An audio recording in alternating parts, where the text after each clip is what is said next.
Bom dia a todos. Eu sou o Lucas Afonso, sou acadêmico do sexto período de Medicina da Universidade Federal de Uberlândia e é um prazer estar aqui com vocês de novo para a nossa aula do primeiro curso de raciocínio clínico.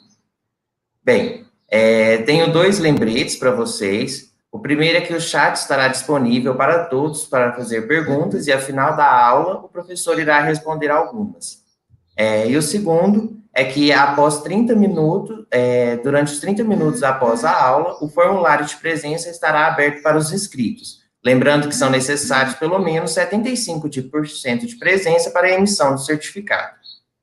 E para dar continuidade ao nosso quarto módulo, Sistema Digestório, para a nossa segunda aula, eu convido o professor doutor Caíto Guedes, ele que é gastroenterologista e docente do Departamento de Clínica da Universidade Federal de Uberlândia, para a nossa aula de síndrome ictérica.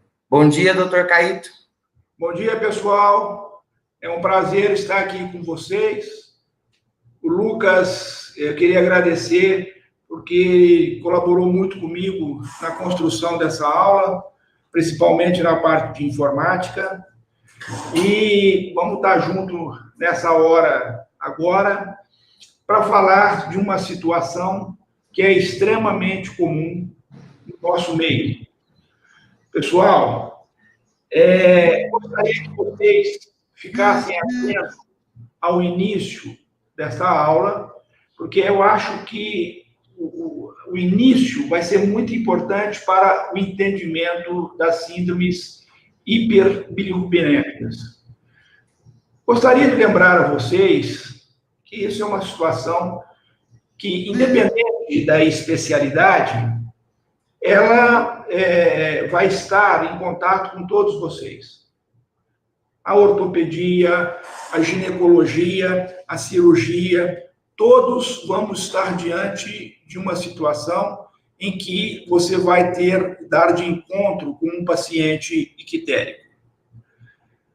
Inclusive, vocês às vezes vão perceber que, mesmo em casa, quando alguém fica com o olho amarelo, a sua mãe ou a sua avó vai falar: meu filho, procura um médico que você está com hepatite. E aí, o que vai acontecer? Nós vamos ficar pesquisando, porque icterícia é uma situação que ocorre em centenas de patologias. E aí, daí 15 dias, nós chegamos ao diagnóstico que é uma hepatite.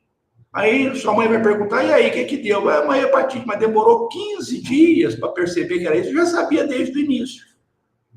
Por quê? Porque é uma coisa muito comum e as hepatites são muito comuns. Mas eu quero deixar bem claro essa observação, que às vezes as pessoas falam que todos os olhos amarelos são hepatite. Isso, de fato, não é verdade. Uma grande parte, sim. Por isso que as pessoas, habitualmente, quando falam que está com hepatite, ela vai acertar numa grande parte. Mas o grande resto é que deve ser investigado. Então, a gente vai começar a nossa aula. Vocês estão vendo aí uma pessoa ictérica.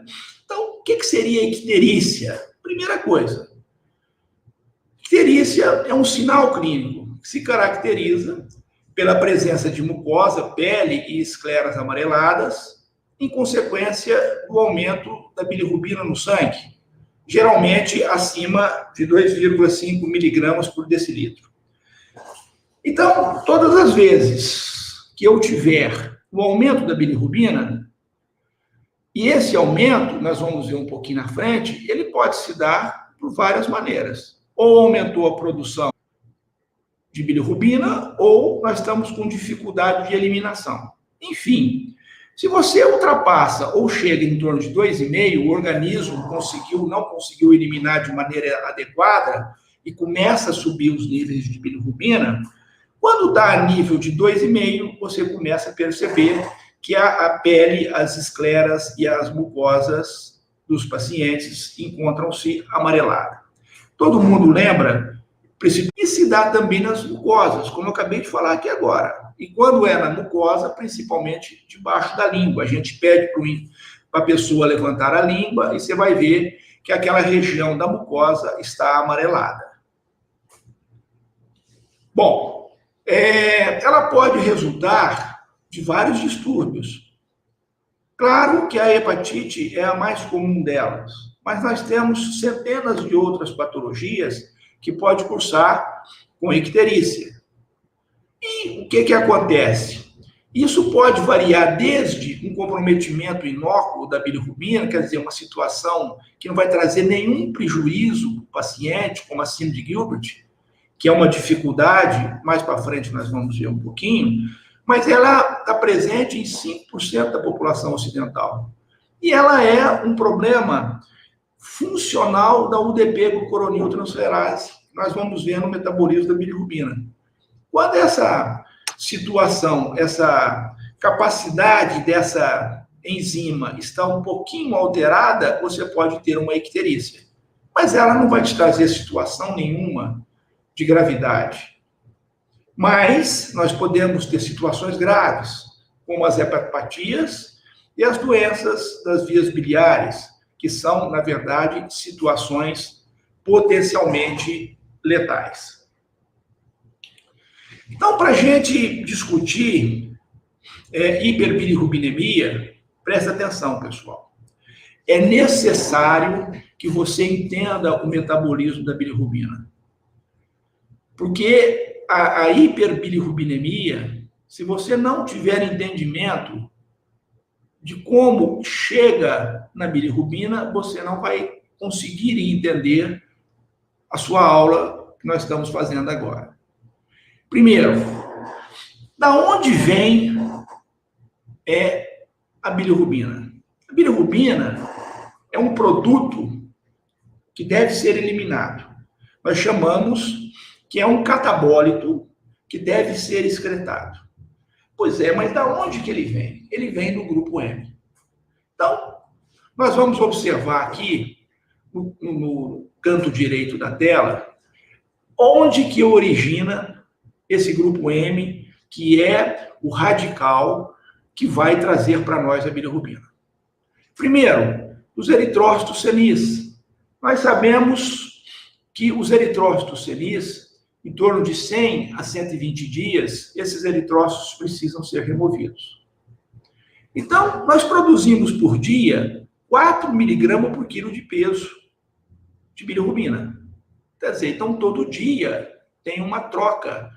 E essas hemácias vão sendo degradadas a ponto de fornecer um nível de bilirrubina diário de 4 miligramas por quilo de peso.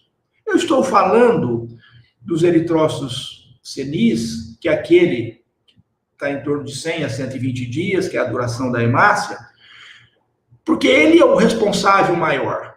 Ele corresponde por 70% do grupo M. Agora, nós temos também as hemoproteínas não hemoglobinadas, que são as catalases e os citocromos, principalmente aqui no fígado, o citocromo P450, que ajuda a aumentar a oferta de grupo M para o metabolismo. A eritropoese ineficaz, o que seria a eritropoese ineficaz? Na linha de produção de hemácias, nós produzimos hemácias diariamente, essa hemácia, ela pode nascer, por exemplo, com uma desestruturação da membrana, com uma desestruturação da parte metabólica dessa hemácia. Ou ela é rapidamente retirada da circulação, ou ela nem chega aí para a circulação. Ela é dentro da medula, já destruída, e aí você também tem uma oferta de radical M. Isso corresponde a quanto? A 5% e a mais ou menos 25% as hemoproteínas não hemoglobinadas. Então, tudo isso daqui é o que vai nos oferecer o grupo M, tá certo? Que vai ser degradado conforme nós vamos ver no quadro que nós estamos mostrando aqui agora. Lembra, hemoglobina. Então, o grupo M, ele é clivado, fica M e globina. A globina, os aminoácidos produzidos pela globina vão ser incorporados em outras estruturas proteicas. Agora, o grupo M, ele vai ser degradado até bilirrubina para ser eliminado. Aonde acontece essa degradação? Acontece no sistema retículo endotelial, do fígado, da medula óssea e do baço. Então, essas três estruturas aqui que nós estamos vendo, fígado, medula óssea e baço, é responsável para a degradação do grupo M. Lembrar que a globina, hemoglobina, a globina, os aminoácidos vão ser incorporados em outras proteínas. Elas não vão ser eliminados, não vão ser eliminados esses aminoácidos. Então, vamos lá. A hemácia, no sistema retículo endotelial, principalmente esses eritrócitos senis, todos os dias eles vão ser sequestrados, porque eles já estão idosos e já estão, a estrutura da hemácia já está prejudicada e ela vai ser removida pelo sistema retículo endotelial. Como nós havíamos falado, a hemoglobina vai ser clivada em globina e grupo M, e esse grupo M vai ser metabolizado. Primeiro, entrou dentro do sistema retículo endotelial. O M está à disposição para ser degradado. Então, eu preciso de uma enzima, e essa enzima se chama biliverdina. Biliverdina é M-oxigenase. Então, o grupo M, através da atuação da M-oxigenase, nós vamos ter a formação de biliverdina. A biliverdina, por sua vez, vai ter a atuação de uma outra enzima que nós chamamos de biliverdina redutase. Isso é uma sincronia muito interessante. Lá dentro do sistema retículo endotelial, no fígado, na medula óssea e no baço, o grupo M é oferecido, tem a atuação da M-oxigenase, onde forma a biliverdina, e sobre a biliverdina eu tenho a atuação da biliverdina redutase, quando eu formo a bilirrubina. Está colocada aqui bilirrubina livre, mas não é bilirrubina livre. Na verdade, nós chamamos a bilirrubina de bilirrubina indireta, bilirrubina não conjugada, bilirrubina lipossolúvel. Qual que é a importância disso? Ela não consegue ser transportada no plasma. Para ser transportada no plasma, eu preciso de alguém que dê solubilidade a ela. O que é que poderia dar solubilidade a ela? O acoplamento com a albumina. Então, a albumina se junta à bilirrubina indireta e eu confiro, então, capacidade hidrofílica. Então, eu consigo ser transportado no plasma. Ora, a partir do momento que eu consigo ser transportado no plasma, eu preciso levar ao local aonde ela vai ser metabolizada. Aonde vai ser? No fígado. Como que isso ocorre? Ao chegar no fígado, todos nós sabemos, desde a anatomia, que eu tenho estruturas vasculares muito características. Quais são? Os sinusóides. Qual que é a característica mais importante dos sinusóides? Ele apresenta fenestrações. Ora, essas fenestrações vão permitir que a albumina, junto da bilirrubina indireta, penetrem por essas fenestrações. E no fígado, quando eu saio da estrutura sinusoidal, eu caio num espaço. É um espaço que fica entre o sinusoide e o hepatócito. Esse espaço nós chamamos de espaço de Disse. Lembrem bem, a bilirrubina, junto com a albumina, formamos um complexo albumina-bilirrubina, ultrapasso os sinusoides através das fenestrações, caio no espaço. Esse espaço é chamado espaço de Disse. O espaço de Disse, ele tem uma relação quase que direta com o hepatócito, porque é um espaço virtual. Quando eu estou nesse espaço, eu tenho receptores que vai acoplar a bilirrubina e levar para o interior do hepatócito. A hora que eu levo para o interior do hepatócito, a albumina fica no espaço de Disse, retorna à circulação e a bilirrubina indireta vai cair dentro do hepatócito. Olha, o hepatócito, a estrutura que ela cai é o citoplasma, ela não vai para o núcleo. Ela cai dentro do citoplasma, que também tem propriedades hidrofílicas. Então, eu preciso de alguém para conduzir essa bilirrubina lá dentro. Quem é que vai conduzi-la, a bilirrubina indireta, porque ela tem propriedades lipofílicas? Ela vai se juntar às chamadas ligandinas, proteínas Y e proteína Z. Essas duas proteínas vão carrear a bilirrubina. E ao ser carreada a bilirrubina, qual setor do hepatócito elas vão me colocar? Vai colocar no sistema retículo endotelial liso. Porque aí é o local de produção da bilirrubina conjugada. Por que é aí? Porque é nessa estrutura que eu tenho as enzimas chamadas UDP-glucuroniltransferase. Veja bem, a bilirrubina saiu do espaço de Disse na forma desacoplada da albumina e entrou no fígado. Ao entrar no fígado, ela se juntou com as ligandinas para conferir propriedades hidrofílicas à bilirrubina indireta. Essa bilirrubina indireta, junto com as ligandinas, é conduzida até o retículo endoplasmático liso. Quando eu tenho aqui no retículo endoplasmático liso a UDP-glucuroniltransferase. Essa UDP-glucuroniltransferase, qual que é a importância dela? Dentro do sistema do retículo endotelial liso, incorporar estruturas ácidas sobre a bilirrubina indireta, que é o chamado ácido glucurônico.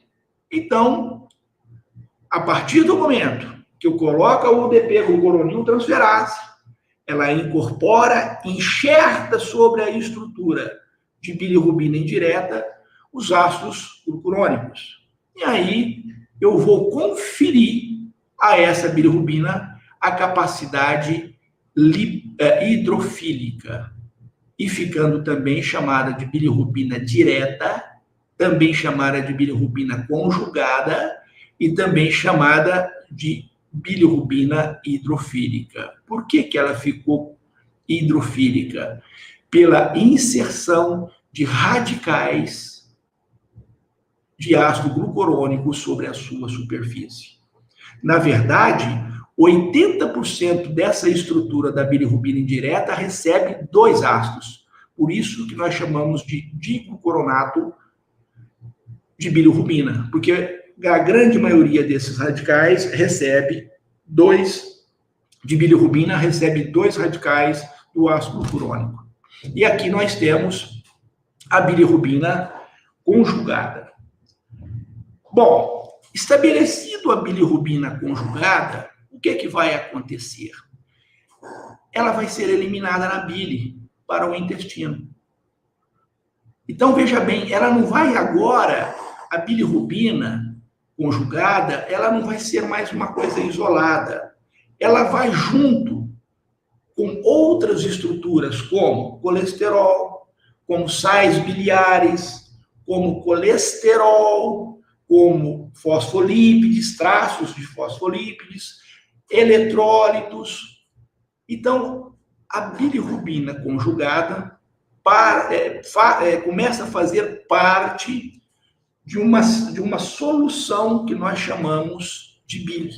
Então, ela vai ser excretada na bile. Isso é muito importante que vocês entendam. Que quando eu tenho um aumento de bilirrubina conjugada, eu vou ter aumento de todos os componentes da bile. Isso é muito importante, porque quando eu tenho um aumento da bilirrubina indireta, que nós vimos já há pouco agora, a bilirrubina indireta ela pode se elevar por vários outros fatores que nós vamos discutir para frente. Mas quando eu tenho um aumento da bilirrubina conjugada, eu vou ter um impedimento à bile. Então, se está aumentando a bilirrubina conjugada, eu também vou estar aumentando todos os outros componentes da bile no sangue. Repetindo, quais são os componentes da bile? A bilirrubina conjugada, os sais biliares é que vai dar o prurido lá na frente. A bilirrubina conjugada vai dar icterícia, vai aumentar o colesterol e vai aumentar todas as outras substâncias que faz parte do conteúdo biliar. Esse conteúdo biliar vai ser eliminado no intestino e no intestino vai sofrer no íleo terminal a ação bacteriana, de novo, sobre essas estruturas, as glicoronidases. Nós vamos fazer o urobilinogênio, estercobilinogênio, estercobilina, fezes, e parte desse urobilinogênio é reabsorvido e eliminado no rim. Então, eu acho que vocês tiveram uma ideia do metabolismo da bilirrubina. Então, só para a gente completar, que a bilirrubina é uma escória metabólica formada pelo grupo M. Acho que ficou muito claro para vocês. A maior fonte originária do grupo M é dos eritrócitos senis. É aqueles eritrócitos que vão ser diariamente removidos da circulação porque o seu tempo de vida expirou. E os demais 30% são resultados de metabolismo de hemoproteínas não hemoglobinadas, citocromos e catalase.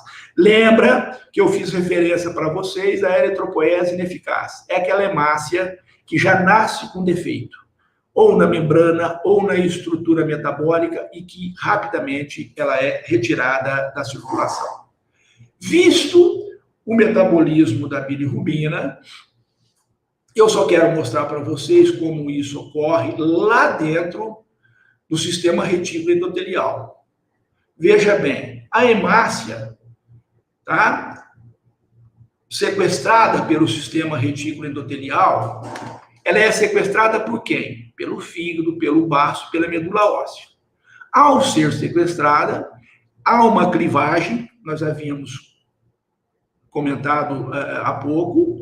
Essa globina é degradada em aminoácidos e reincorporados à proteína, e o grupo M, através da M-oxigenase, vai para a biliverdina, a biliverdina redutase vai para a bilirrubina indireta, e, finalmente, o complexo bilirrubina indireta e albumina, nós havíamos conversado há pouco.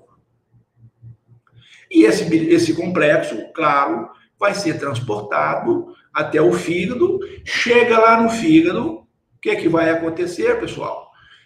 Através das fenestrações dos sinusoides, cai no espaço de Disse, e depois nós vamos a bilirrubina indireta para o interior do hepatócito. Tá certo?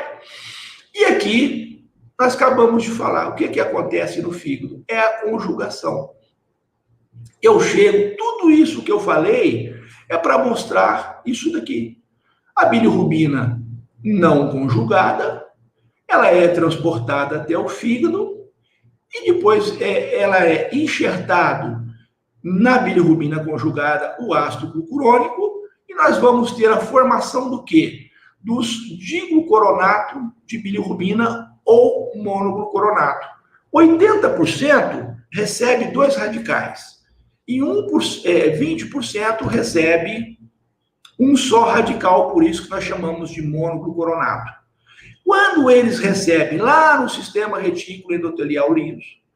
através da UDP-glucuroniltransferase. Lembra da UDP, porque eu já falei lá da síndrome de Gilbert. Se essa UDP, tá certo, não estiver com uma função adequada, o que vai acontecer? Vai atrasar. Aí a bilirrubina indireta começa a subir. Por que começa a subir? Porque eu não tenho aquela capacidade de metabolização adequada. Porque a função da UDP-glucuroniltransferase dentro do fígado está reduzida. E estando reduzida, eu vou aumentar a bilirrubina. Quer dizer, é o efeito cascata posterior. Como eu não consigo produzir, enxertar os ácidos glucurônicos de maneira adequada, começa a parar o sistema aqui dentro do fígado e a bilirrubina livre, não conjugada, começa a aumentar. Mas estando a UDP funcionando direitinho, eu faço a conjugação, intestino, urobilinogênio, parte vai a esterocobilina e parte para urobilina, porque o urobilinogênio, ele é reabsorvido. Parte dele, grande parte é eliminado nas fezes. Ele volta, tá certo, para a circulação e é eliminado no rim. E parte também do urobilinogênio cai dentro do fígado novamente, é metabolizado e reexcretado na bile. Espero que vocês tenham entendido bem o metabolismo da bilirrubina. Então, mais uma vez, para a gente firmar, o grupo M, biliverdina, complexo, entrei dentro do fígado, o sistema retículo endoplasmático liso, faço a inserção dos ácidos glucurônicos, e aí eu viro bilirrubina direta, que é excretada diretamente na bile e dessa forma, no intestino, ela é degradada, tá certo? Aí nós vamos ter o urobilinogênio, que parte vai ser eliminado na forma de esterocobilina e parte vai ser reabsorvida e eliminado pelo rim. Quero lembrar novamente as ligandinas, o sistema retículo endotelial, a UDP-glucuroniltransferase. Chamo a atenção mais uma vez para a UDP-glucuroniltransferase. Por exemplo, nós vamos ver lá na frente que tem indivíduo que nasce sem a UDP-glucuroniltransferase. Olha, se você nasceu sem a UDP-glucuroniltransferase, o que vai acontecer? Eu não consigo incorporar ácido glucurônico sobre o radical de bilirrubina. Então, vai ficar só a bilirrubina indireta. Se fica só a bilirrubina indireta, ela vai aumentando progressivamente. Isso nós chamamos de síndrome de Crigler-Najjar. O que é a síndrome de Crigler-Najjar? O paciente nasce sem a UDP-glucuroniltransferase. Quando ele nasce sem, ele não tem jeito de conjugar a bilirrubina. Não existe remédio, não faz nada. Então, a bilirrubina vai ficar só indireta. Como ela é lipossolúvel, ela começa a se difundir para as estruturas. Como o nosso cérebro é rico em lipídios, o que acontece com a bilirrubina indireta? Entra para o interior cerebral. Entra para a massa cerebral. E desenvolve o que vocês já devem ter visto, chamado de kernícteros, que o indivíduo morre no primeiro ano de vida.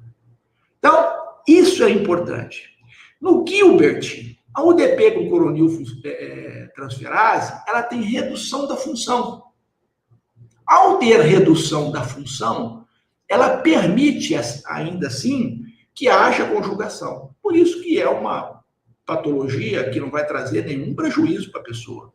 É muito comum no consultório. E você precisa estar muito atento com isso, porque Crigler-Najjar, o indivíduo morre no primeiro ano de vida, que é o tipo 1.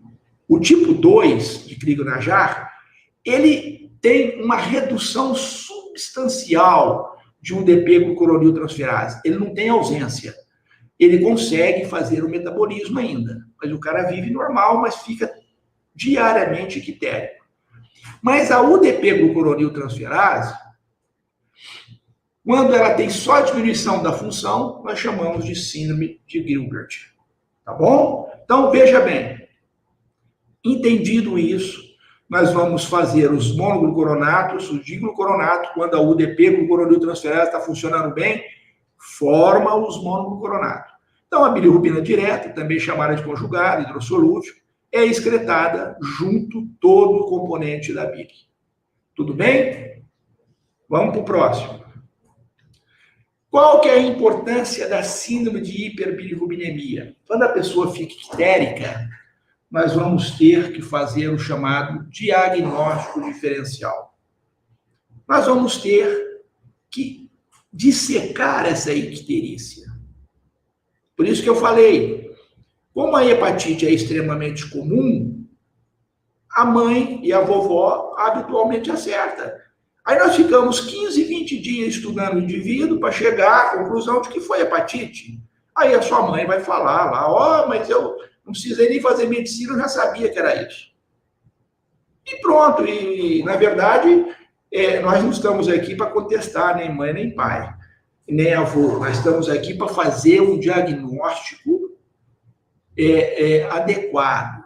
Pode ser que é hepatite, mas nas hepatites nós temos inúmeras situações. Nós temos hepatite pelo vírus A, nós temos hepatite pelo vírus B, nós temos hepatite pelo vírus C, E, nós temos hepatite medicamentosa, nós temos hepatite pelos anticoncepcionais, nós temos a esteatohepatite dos diabéticos, tá certo? Dos etilistas. Então, hepatite, quando eu falo hepatite, é um termo muito abrangente. Então, aí é que entra a nossa atividade médica. É saber esclarecer que tem sim uma hepatite, mas que tipo de hepatite que é. Mas não é só hepatite. Tem outras doenças, inúmeras outras doenças que podem causar icterícia. Então, como seguir esse raciocínio? Eu estou com uma síndrome, uma icterícia, uma síndrome hiperbilirrubinémica. Eu estou com uma síndrome de hiperbilirrubinemia. Ele chegou no meu consultório e está com os olhos amarelos. Como devo me proceder? Primeiro, saber como que a bilirrubina, nós já vimos agora, é produzida. Então, eu já sei como ela é produzida. Por exemplo, eu posso aumentar a produção. Olha, a minha produção de bilirrubina está aumentada. Então, quais as situações que aumenta a produção? Todas as situações que aumenta o grupo M. Olha, se eu aumento muito a produção, o meu sistema é incapaz de metabolizar. Eu tenho um limite. Nessa cascata que nós vimos do metabolismo, do grupo M, eu tenho um limite. Se eu supero esse limite, eu vou ficar com bilirrubina sem ser conjugada, a bilirrubina indireta. Porque eu não consigo, o sistema está lotado, o sistema está preenchido. Então, eu vou ficar circulando bilirrubina indireta, até ter um momento ideal para que ela possa ser incorporada. Qual a situação? Situação, por exemplo, do indivíduo com anemia falciforme. O que acontece para esse indivíduo com anemia falciforme? Dependendo do estresse que aquele organismo está passando, por exemplo, uma pneumonia, eles são fáceis para adquirir infecção, às vezes, uma desidratação. Então, toda condição que me oferece um estresse àquele organismo portador de uma anemia falciforme, eu posso ter falseização dessas hemácias. Tendo falseização das hemácias, elas são rapidamente, imediatamente retiradas da circulação, porque ela sai daquela forma bicôncava e adquire uma forma de foice. Então, ao ter essa forma de foice, o que é que vai acontecer? Ela é rapidamente retirada da circulação. Mesma coisa da eritropoese ineficaz. Quando eu tenho uma deficiência de vitamina B12, deficiência de ácido fólico, deficiência de ferro, o que é que pode acontecer? O meu eritrócito, ele já nasce defeituoso. Se ele já nasce defeituoso, ele é rapidamente retirado também da circulação, porque ele está defeituoso. Então, tudo isso são situações que podem aumentar o radical M. Por exemplo, transfusões. Eu deixo o sangue estocado lá no hemocentro, ele fica lá sem uso 3 semanas. Claro, mesmo estando em condição adequada de temperatura, tudo, aquela hemácia que ficou 3 semanas estocada, ela vai perdendo a sua estrutura que era originária dela. Ela vai ficando com uma membrana alterada, o sistema enzimático vai ficando prejudicado. Então, tudo isso, na hora que eu faço a transfusão, 24 horas depois, eu tenho remoção de 20% dessas hemácias. O que acontece? O sistema retículo endotelial percebe que já existe hemácias extremamente alteradas. Então, em 24 horas, dos 300 ml que eu ofereci daquele pacote da bolsa, 20% já é removido, 60 ml. Então, todas essas situações faz com que eu aumente o grupo M. Ora, se eu aumentei o grupo M, eu vou tentar metabolizar. Eu vou ter muita bilirrubina indireta. Mas eu não consigo, meu sistema não consegue dar vazão a isso tudo. Então, quando eu faço o hemograma desse paciente, ele está ictérico e faço a dosagem de bilirrubina, qual bilirrubina vai estar aumentada? A bilirrubina indireta, porque o fígado foi incapaz de conduzir toda a bilirrubina indireta para ser metabolizada. Eu não consegui, porque eu tenho um limite. Meu limite é em torno de 4 miligramas dia por quilo. Se eu ultrapasso isso, vai ficando para trás. E aí você vai ter um indivíduo ictérico às custas de bilirrubina indireta. Espero que isso fique bem claro. Então, essa hiperbilirrubinas é um aumento da produção, tanto da eritropoiese, que eu falei das avitaminose, vitamina B12, ácido fólico, tanto da hemólise quanto do hematoma. Claro, você tem às vezes hematomas importantes que fica uma colossal sanguinolenta fora extravascular. E isso vai sendo reabsorvido. Ora, o que eu tenho no hematoma é hemácia. Hemácia eu tenho grupo M e tenho globina. Então, esse grupo M também vai aumentar.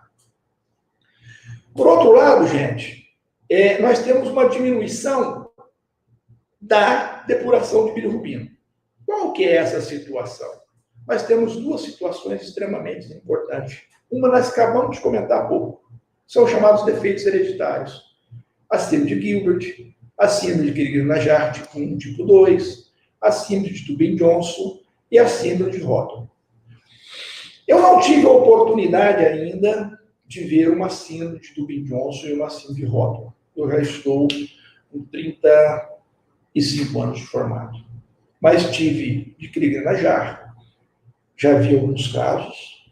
Gilbert, tá certo? É a rotina do consultório.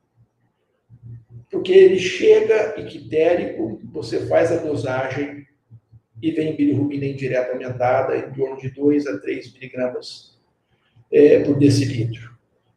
A síndrome de Gilbert, nós já havíamos comentado há pouco, que é uma disfunção, ou, em outras palavras, uma função reduzida da UDP por coroniltransferase. Então, ela não funciona bem, mas ela exerce a capacidade de inclusão do ácido glucurônico sobre a bilirrubina. E ela é extremamente comum, não dá mal-estar, o indivíduo vai levar a vida normal, é uma situação comum, 5% da população ocidental, então não há preocupação. O que você tem que preocupar é porque, às vezes, existe pessoas que vêem uma pessoa ictérica, manda retirar a vesícula, quer dizer, não tem nada a ver. Às vezes, manda retirar o baço, não tem nada a ver. Síndrome de Gilbert não se mexe, fica quieto. Porque é uma disfunção da UDP, coroniltransferase, e que não vai trazer nenhuma repercussão na vida da pessoa. A síndrome de Crigler-Najjar é redução quantitativa da UDP glucuroniltransferase. Não é só redução da função. Além de ter, por exemplo, a tipo 1, você não tem UDP glucuroniltransferase. Se eu não tenho UDP, a minha bilirrubina indireta não vai ser conjugada. Não sendo conjugada, e ela tem uma propriedade lipofílica importante, ela vai para o sistema nervoso central, que é constituído de muitos fosfolípides, e entra para dentro do sistema, e com 1 ano de vida, a criança morre, que nós já vimos que é a síndrome de Kernicterus. Então, não tem a UDP-glucuronil transferase. A tipo 1, a síndrome de Crigler-Najjar. Tipo 2, ela tem UDP-glucuronil transferase. Só que quantitativamente reduzido e também de função reduzida. Mas o indivíduo leva a vida normal. Como que eu vou diferenciar do Gilbert? É porque os níveis dela, Gilbert atualmente é 2,5, 3, Crigler-Najjar é 5, 4 a 6. Às vezes a 8, o indivíduo fica com nível de bilirrubina 5, 6 diariamente e leva a sua vida normal. Por quê? A tipo 2, a gente consegue ainda fazer a conversão da bilirrubina indireta em bilirrubina direta. Dubin Johnson e Rotor, nós podemos conversar depois, que é uma falta de enzima no polo excretor do hepatócito. Mas o que eu quero mais chamar a atenção da síndrome de hiperbilirrubinemia são as colestases. É aqui que as icterícias vão estar presentes. É na doença hepatocelular e na obstrução das vias biliares. A colestase, quanto nós vimos lá, nessas situações, quem aumenta é bilirrubina indireta. Na colestase, quem vai aumentar é a bile. Tá certo? É a bile que vai aumentar. Então, não vou só aumentar bilirrubina. Eu vou aumentar todos os componentes da bile. E a bilirrubina que aumenta aqui já é a bilirrubina convertida, que é a bilirrubina, então, conjugada ou direta. Então, o que acontece? Já foi conjugado. Então, o que é a colestase? Colestase é uma síndrome clínica que se caracteriza por incapacidade do hepatócito em excretar a bile. Então, o hepatócito, a estrutura funcional aqui dentro do fígado, não consegue excretar a bile. Por exemplo, o cara teve aqui no hepatócito, está com uma hepatite. Ao estar com uma hepatite viral, o vírus vem aqui, dentro do hepatócito, e promove uma lesão no hepatócito. Então, esse hepatócito, olha aqui o hepatócito, não consegue excretar, porque ele ficou doente. Ele não consegue excretar a bile. Então, essa dificuldade do hepatócito de excretar a bile, eu vou deixar de excretar a bilirrubina conjugada, eu vou deixar de excretar o colesterol, os sais biliares. Aí você pode perguntar, mas a bilirrubina indireta também vai aumentar. E aumenta. Só que a capacidade de conjugação, ela ainda permanece.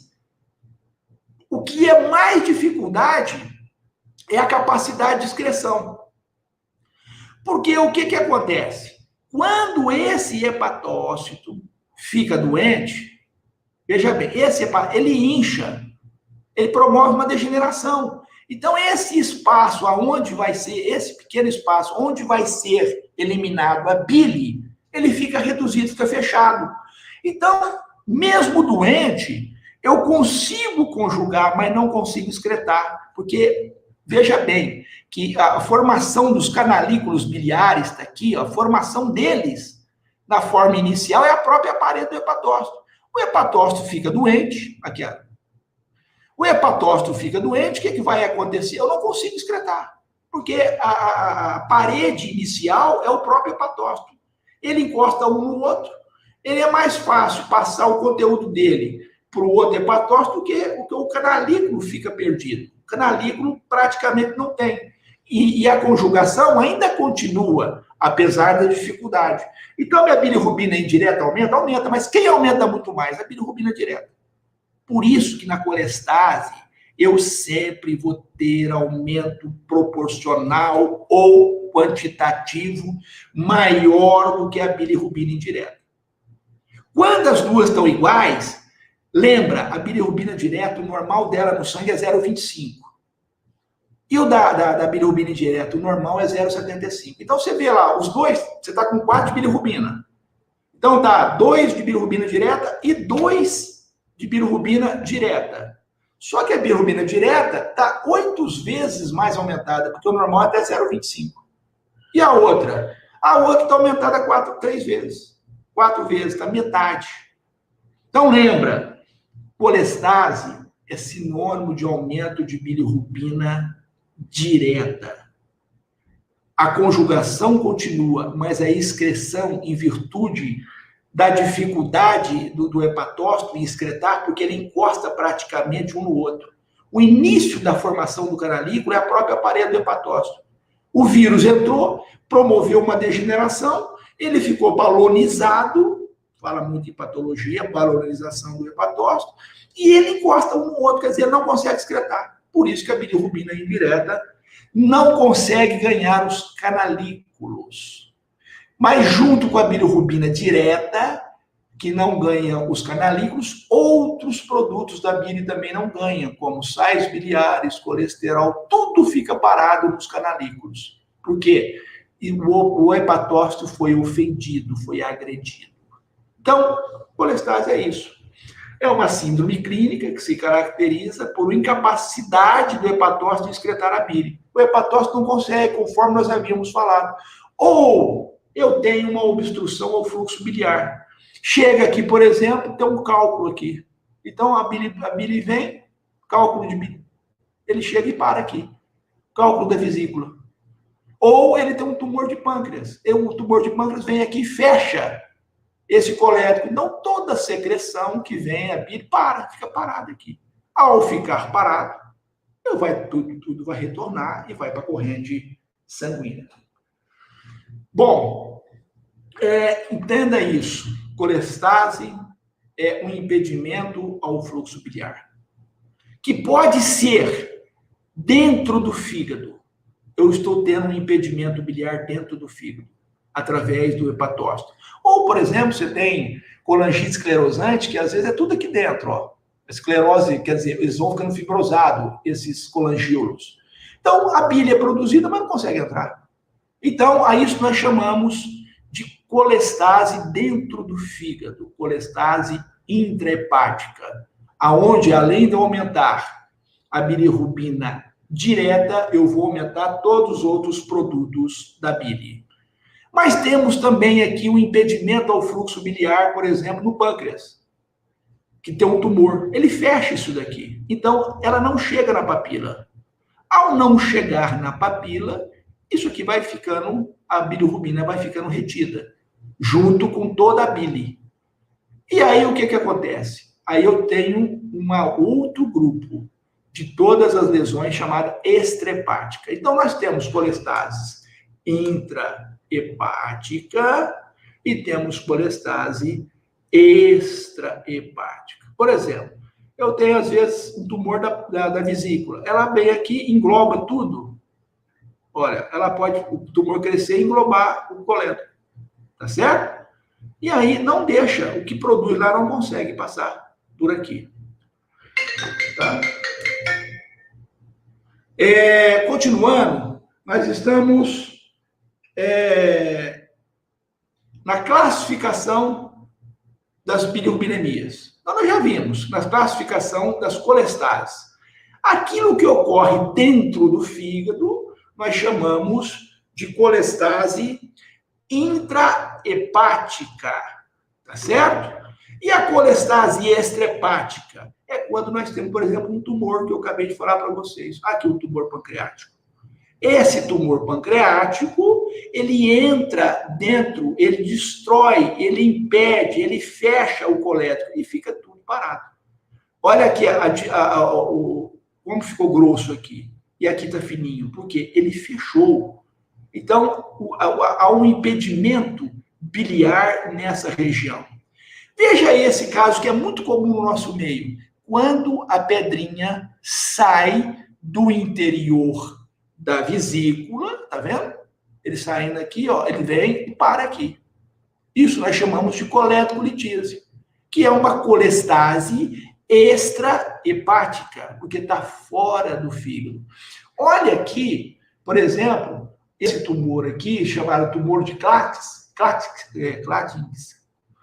O tumor de Klatskin, ele dá na saída dos... já está fora do fígado. Se você olhar o fígado por baixo, o hepático direito e o hepático esquerdo já são fora, para formar o hepático comum. Então, esse tumor de Klatskin, ele está fora do fígado. Então, ele vai crescendo, crescendo, ele fecha as paredes. E aí, é um diagnóstico difícil de ser realizado. Então, mas é uma colestase extrahepática que está fora do fígado. Então, toda situação, tumor das vias biliares, tumor pancreático, tumor da papila. Aqui na papila pode ter um tumor na papila que impede também. Outra situação. Cálculo dentro do colédoco, chamado coledocolitíase. Tudo isso são condições que vai impedir o fluxo biliar e estabelecer icterícia. Então, veja bem, nesta região aqui, o cálculo estando nesta região, o que acontece? Não deixa a bile descer. Essa é a situação mais comum que nós temos de colestase extrahepática. A classificação das colestases, então, nós já vimos intrahepática e extrahepática. Ficou bem claro, então, para vocês, que colestase Caiu. Professor, só porque você pediu para avisar, viu, questão do tempo. É isso. Estamos no final, né? Aham, isso mesmo. Então tá bom, muito obrigado. Já estou terminando. Colestase intrahepática é que ocorre tudo dentro do fígado. E a extrahepática são as situações que ocorrem fora do fígado. Por exemplo, tumor de Klatskin, tumor do pâncreas, coledocolitíase. Coledocolitíase é a situação mais comum. Eu ia apresentar uns casos clínicos para vocês, mas eu acho que o tempo é curto. Agora, presta atenção, gente. Só para finalizar, para vocês não fazerem confusão. Existem 4 denominações, fugindo um pouquinho de colestase agora, mas já vimos que colestase é a situação mais comum, tá certo? Das icterícias. Então, isso já fica gravado. E que as situações mais comuns de colestases as hepatites, porque nós temos inúmeros tipos de hepatite. Então, o que ocorre dentro do fígado, que são colestases intrahepáticas, e que ocorre fora do fígado são as colestases extrahepáticas. Só um pouquinho de terminologia. Quando eu tenho cálculo na vesícula, mas não tenho inflamação, ela não está inflamada, nós chamamos de colelitíase. Não esqueça disso. Presença de cálculos na vesícula sem inflamação, colelitíase. Quando eu tenho a presença de cálculos com inflamação, eu tenho a chamada colecistite calculosa. Não faça confusão. Colelitíase é diferente de colecistite calculosa. Por quê? Porque a colecistite calculosa é uma situação cirúrgica e colelitíase não é necessariamente uma indicação cirúrgica. Outra coisa, quando o cálculo está dentro do colédoco, nós chamamos de coledocolitíase. Esse cálculo aqui dentro, como qualquer outra situação que impede o fluxo biliar, e a bile é um meio de cultura, infecta. E aí nós temos colangite. Nós podemos ter colangite por cálculo ou por obstrução tumoral, porque permitiu o acesso de bactéria. Não confunda coledocolitíase com colangite. A maioria das colangites é por coledocolitíase. Certo? Então, a maioria das colangites é por coledocolitíase, mas não confunda. Eu posso ter colangite por outros tipos de situações. Coledocolitíase simplesmente é a presença de cálculo no colédoco E colangite é quando eu tenho um processo infeccioso chamado a tríade de Murphy. Não sei se, talvez eu estou fazendo um pouquinho de confusão. Que tem calafrios, dor em hipocôndrio direito, calafrios e febre alta. Isso é a colangite, tá certo? Então, isso aqui, deixa essas terminologias, por favor, não façam confusão. Tá certo? Eu acho que eu fiz uma confusãozinha com essa tríade aí. É o nome, não sei se é Murphy. Charcot, desculpa. A tríade de Charcot é quando eu tenho a colangite. A tríade de Charcot, ela tem, a pessoa tem uma dor terrível no hipocôndrio direito, uma dor importante no hipocôndrio direito, febre alta com calafrios e icterícia. Isso é a tríade de Charcot, que é uma colangite. Então, não confunda colelitíase, colecistite, quando está inflamado, coledocolitíase e colangite. Muito obrigado, é um prazer estar com vocês, tá bom? Caíto. Vai estar próximo em breve. Professor. Oi. O pessoal tá pedindo para você mostrar os casos que... Não corta não, deixa eu mostrar, a gente quer. Não tem importância passar da aula, não, do horário. Então, tá bom, vamos lá. Deixa eu só... Primeiro caso, deixa eu voltar aqui um pouquinho.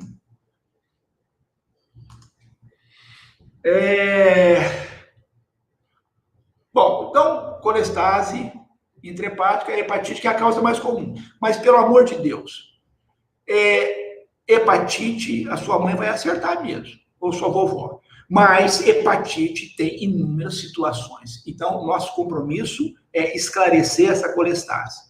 E aqui, um caso clássico, né? O paciente chegou no consultório, ictérico. Mas ele tem uma história, 17 anos, deu entrada no PS, apresentando dores articulares generalizadas, intensa indisponibilidade para as atividades habituais, palidez cutânea, fraqueza, relata ainda olhos amarelados e presença de ferida ao nível do malelo medial da perna esquerda. Muito comum nesses pacientes. Com anemia falciforme. Veja bem, por que ele tem no maléolo, às vezes, ferida? Não necessariamente só maléolo. Maléolo medial e lateral. Um é da fibra, o outro da tíbia, porque são circulações terminais. Então, nessas regiões, onde eu tenho circulação terminal, a redução de oxigênio nessas estruturas é muito reduzida. Então, o que acontece? Eu estou indo com hemácia. Quando eu chego lá, tem uma dificuldade do oxigênio, o que faz com a hemácia? Ela reduz rapidamente. Aí, quando ela entra na forma de reduzida, quer dizer, sem O2, ela adquire a forma falseizada. E ela não tem como voltar, porque é circulação terminal. E aí, a hora que ela não consegue voltar, ela começa a ficar na estrutura, começa a dar infarto naquela circulação terminal. E aí, o aparecimento das feridas. Só para mim justificar isso. Só que ele nunca fala que vai ter colúria, não vai ter prurido, ou hipoalcoolia. Por quê, gente? Porque é bilirrubina indireta. Entendeu? Não há impedimento ao fluxo biliar. Quando eu tenho impedimento ao fluxo biliar, é outra situação. Quando eu impedimento ao fluxo biliar, eu estou impedindo a bilirrubina conjugada, estou impedindo os sais biliares. Aqui não, é só um problema de hemólise. Então, o que aumenta é só a bilirrubina indireta. Tá certo? O outro caso, essa senhora aqui, 83 anos, senhor, ele deu entrada no PS, emagrecimento de 12 quilos, fraqueza generalizada, dor em região tóraco-lombar, muito comum esses pacientes terem dor, inclusive nas costas. Icterícia acentuada, observe aqui, tá certo? E presença de prurido generalizado, hipoacolia e colúria. Essas são as situações frequentes. São as colestases. o indivíduo costuma ter tudo. Icterícia não necessariamente precisa ser acentuada, mas prurido. Por que ele tem prurido? Porque ele também está sendo impedido de liberar os sais biliares. Os sais biliares não é eliminado. Aí o que acontece com os sais biliares se não é eliminado? Eles vão depositar sobre as estruturas nervosas, as microestruturas nervosas da pele. E essas microestruturas nervosas da pele vai dar o quê? Irritabilidade. E isso é traduzido como o quê? Prurido. Ele começa a coçar. É muito comum você ver esses pacientes cheio de escarificações sobre a pele, no corpo inteiro, porque ele está coçando, por causa de quê? Dos sais biliares. E por que as fezes ficam claras? Ora, as fezes ficam claras por um motivo. A bile não chega, porque está sendo impedida de chegar, porque é um tumor de pâncreas. Aí é uma colestase extrahepática. Mas por que aparece a colúria? Porque toda a bile e os seus componentes vão retornar para o sangue. Qual que é a característica da bilirrubina conjugada? Hidrossolúvel. Ora, se ela é hidrossolúvel, ela vai entrar para a circulação e vai sair no rim. Só que ao sair no rim, a urina está esquisita. Do jeito que ele vai falar que está. Doutor, está parecendo Coca-Cola. Então, esses quatro não necessariamente precisam estar juntos, mas habitualmente estão: icterícia, prurido, hipoacolia e colúria. O que é essa hipoacolia? Fica tipo aquela massa de vidraceiro. Todo mundo deve ter uma janela na casa que o cara passa aquela massa de vidraceiro. As fezes ficam daquela cor. Hipoacolia, porque não tem esterocobilina. Ao não ter a conversão a chegada da bilirrubina no intestino, as fezes passam a ficar claras. E tem a colúria, tá certo? Porque a colúria é o retorno da bilirrubina direta, que tem propriedades de solubilidade. Se na próxima oportunidade estivermos juntos, eu acho que é melhor a gente, então, depois de que vocês entenderem bem isso aqui, apresentar outros casos, não só de icterícia, de síndrome hiperbilirrubinêmica. Como conduzir diante de outras situações. Como discutir a fisiopatologia disso daí. Pois é, pessoal, eu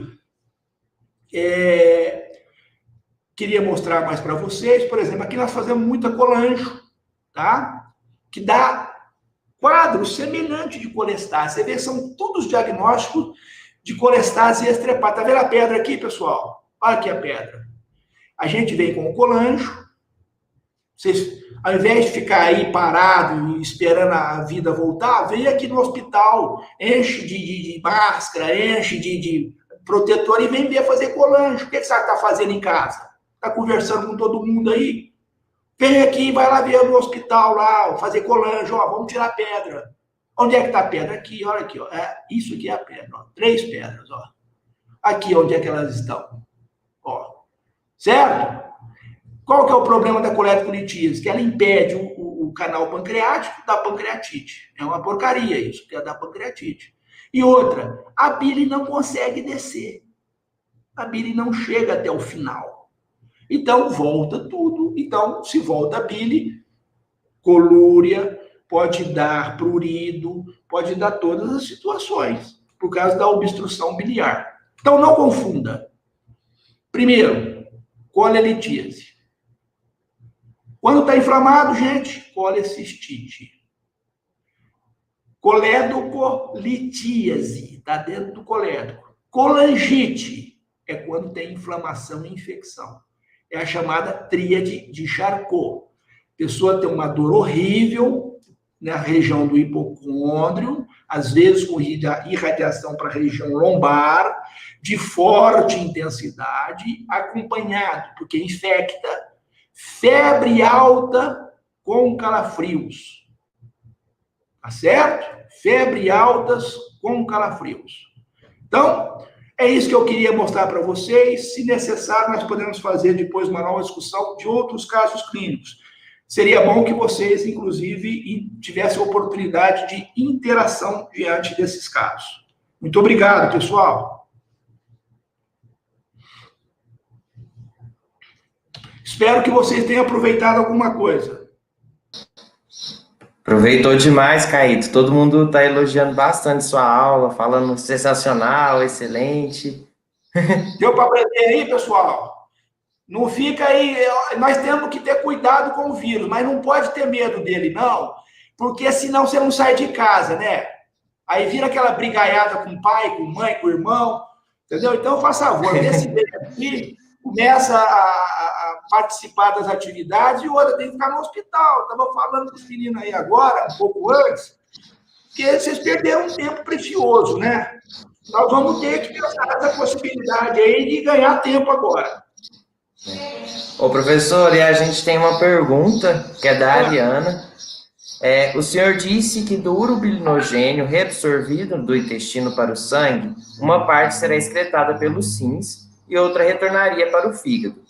Mas como o fígado reaproveitaria este urobilinogênio? Não, o fígado reaproveitaria, ele já é um material de excreção. Ele entraria no componente da bile e seria excretado. Deu para entender? Ele não vai ser metabolizado mais. Certinho, então. E mais uma coisa. Se você pegar o exame, o sedimento urinário, ou o chamado urina 1, que a gente pede muito no pronto-socorro, sempre vai estar presente lá o urobilinogênio. Entendeu? Sempre vai estar presente lá o urobilinogênio. Por quê? É parte da urina que foi eliminada na urina. Tá certinho, bom, professor. Ela agradeceu. Ela agradeceu. Acho que foi a única pergunta, até agora ninguém mais fez. Então, quero agradecer de novo, né? O senhor ter aceitado. Agora que vocês me ensinaram como participar do StreamYard, eu acho que agora fica. Talvez uma interação seria de casos, mas aí sem apresentação. Jogaria o caso, talvez uma semana antes, para a gente discutir e a gente. Como faz lá no raciocínio clínico. Vou deixar como uma sugestão para a gente ir melhorando o curso e qualquer coisa criar um novo jeito, uma nova plataforma. Uma nova plataforma para a gente começar a fazer isso, tá bom? Beleza, Caio. Espero que vocês tenham, pessoal. Não, tá todo mundo elogiando, não sei se o senhor tá vendo aí, mas falando aí, Caetão, Sincerão, é isso aí, Lenda Viva, obrigado pela aula. Abraço, Samira, tudo de bom para vocês, viu? Muito de bom. Aí todo mundo elogiando bastante sua aula. Tá bom. Um abraço, pessoal, tô com saudade, viu? Eu prefiro brigar. E estando com vocês aqui, pelo menos se eu encontro alguém dormindo, porque deve ter alguém dormindo aí, tá? Isso ligou, entendeu? Aí eu tenho que brigar. Um abraço, então. Tudo bom para vocês, viu? Então, obrigado, professor. Tchau, tchau, querido. Então, gente, com isso chegamos ao fim da nossa aula de síndrome ictérica, a segunda aula do quarto módulo, sistema digestório, e reiterando que o formulário vai estar aberto agora para a presença, para os inscritos, e que aguardamos vocês para a nossa próxima aula, quinta-feira, às 8 da manhã. Obrigado, até lá.